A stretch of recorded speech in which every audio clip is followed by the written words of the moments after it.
नमस्कार मेरे प्यारे भाइयों एवं बहनों। आइए सुनते हैं इंदिरा एकादशी का व्रत कथा। तो मेरे साथ बने रहिए और इसका लाभ उठाइए। धर्मराज युधिष्ठिर कहने लगे कि हे भगवान, अश्विन कृष्ण एकादशी का क्या नाम है, इसकी विधि तथा फल क्या है, सो कृपा करके कहिए। भगवान श्री कृष्ण कहने लगे कि इस एकादशी का नाम इंदिरा एकादशी है। यह एकादशी पापों को नष्ट करने वाली तथा पितरों को अधोगति से मुक्ति देने वाली होती है। हे राजन, ध्यानपूर्वक इसकी कथा सुनो। इसके सुनने मात्र से ही वैपेय यज्ञ का फल मिलता है। प्राचीन काल में सतयुग के समय में महस्मती नाम की एक नगरी में इंद्रसेन नाम का एक प्रतापी राजा धर्मपूर्वक अपनी प्रजा का पालन करते हुए शासन करता था। वह राजा पुत्र, पौत्र और धन आदि से संपन्न और विष्णु का परम भक्त था। एक दिन जब राजा सुखपूर्वक अपनी सभा में बैठा था तो आकाश मार्ग से महर्षि नारद उतरकर उनकी सभा में आए। राजा उन्हें देखते ही हाथ जोड़कर खड़े हो गए और विधि पूर्वक आसन व अध्ययन दिया। सुख से बैठकर मुनि ने राजा से पूछा कि हे राजन, आपके सातों अंग कुशल पूर्वक तो हैं, तुम्हारी बुद्धि धर्म में और तुम्हारा मन विष्णु भक्ति में तो रहता है। देवर्षि नारद की ऐसी बातें सुनकर राजा ने कहा, हे महर्षि, आपकी कृपा से मेरे राज्य में सब कुशल है तथा मेरे यहाँ यज्ञ कर्म आदि सुकृत हो रहे हैं। आप कृपा करके अपने आगमन का कारण कहिए। तब ऋषि कहने लगे कि हे राजन, आप आश्चर्य देने वाले मेरे वचनों को सुनो। मैं एक समय ब्रह्मलोक से यमलोक को गया।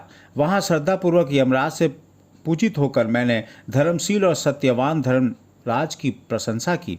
उसी यमराज की सभा में महान ज्ञानी और धर्मात्मा तुम्हारे पिता को एकादशी का व्रत भंग होने के कारण देखा। उन्होंने संदेश दिया, सो मैंने तुम्हें कहता हूँ।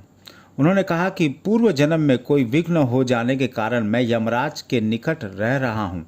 सो हे पुत्र, यदि तुम अश्विन कृष्ण इंदिरा एकादशी का व्रत मेरे निमित्त करो तो मुझे स्वर्ग की प्राप्ति हो सकती है। इतना सुनकर राजा कहने लगा कि हे महर्षि, आप इस व्रत की विधि मुझे कहिए। नारद जी कहने लगे, अश्विन माह की कृष्ण पक्ष की 10वीं के दिन प्रातःकाल श्रद्धापूर्वक स्नान आदि से निवृत्त होकर पुनः दोपहर को नदी आदि में जाकर स्नान करें। फिर श्रद्धापूर्वक पितरों का श्राद्ध करें और एक बार भोजन करें। प्रातःकाल होने पर एकादशी के दिन दातून आदि करके स्नान करें। फिर व्रत के नियमों को भक्तिपूर्वक ग्रहण करता हुआ प्रतिज्ञा करें कि मैं आज संपूर्ण भोगों को त्याग कर निराहार एकादशी का व्रत करूंगा। हे अच्युत, हे पुंडरीकाक्ष, मैं आपकी शरण हूँ, आप मेरी रक्षा कीजिए। इस प्रकार नियम पूर्वक शालिग्राम की मूर्ति के आगे विधि पूर्वक श्रद्धा करते योग्य ब्राह्मणों को फलाहार का भोजन कराएं और दक्षिणा दें। पितरों के श्राद्ध से जो बच जाए उसको सूंघकर गौ को दे तथा धूप दीप गंध पुष्प नैवेद्य आदि सब सामग्री से ऋषिकेश भगवान का पूजन करें। रात में भगवान के निकट जागरण करें। इसके पश्चात द्वादशी के दिन प्रातःकाल होने पर भगवान का पूजन करके ब्राह्मणों को भोजन कराएं। भाई बंधुओं, स्त्री और पुत्र सहित आप भी मौन होकर भोजन करें। नारद जी कहने लगे कि हे राजन, इस विधि से यदि तुम आलस्य रहित होकर इस एकादशी का व्रत करोगे तो तुम्हारे पिता अवश्य ही स्वर्गलोक को जाएंगे। इतना कहकर नारद जी अंतर्ध्यान हो गए। नारद जी के कथानुसार राजा द्वारा अपने बांधवों तथा दासों सहित व्रत करने से आकाश में पुष्प वर्षा हुई और उस राजा का पिता गरुड़ पर चढ़कर विष्णु लोक को गया। राजा इंद्रसेन भी एकादशी के व्रत के प्रभाव से निष्कंटक राज्य करके अंत में अपने पुत्र को सिंहासन पर बैठाकर स्वर्गलोक को गए।